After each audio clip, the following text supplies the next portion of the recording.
Advertising can be a powerful tool for building emotional connections with an audience, but when misused, it can backfire.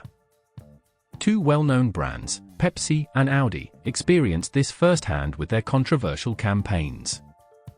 Pepsi's infamous ad featuring Kendall Jenner was meant to convey a message of peace and understanding. In the commercial, Jenner hands a police officer a can of Pepsi during a protest, intending to symbolize unity. However, the ad was quickly criticized for trivializing the serious issues of protests in the US, particularly the Black Lives Matter movement.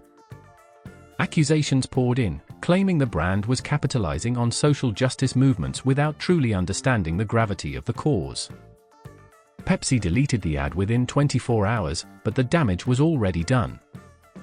Audi, on the other hand, faced backlash after releasing an ad in 2017 where a groom's mother interrupts a wedding ceremony to inspect the bride.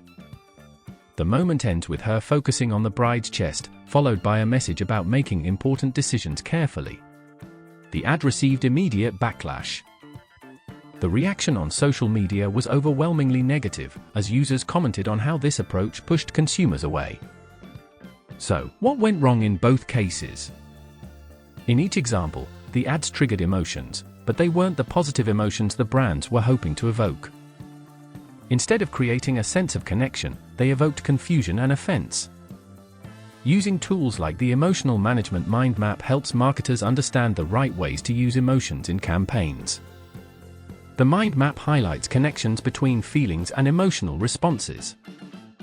If Pepsi and Audi had mapped out their emotional strategy more clearly, focusing on trust, acceptance, and joy instead of shock and offense, the outcomes may have been different.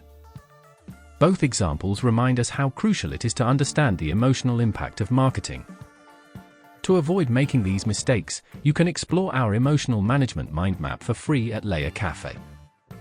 It will guide you on how to invoke the right emotions in your ads. We left the link in the description.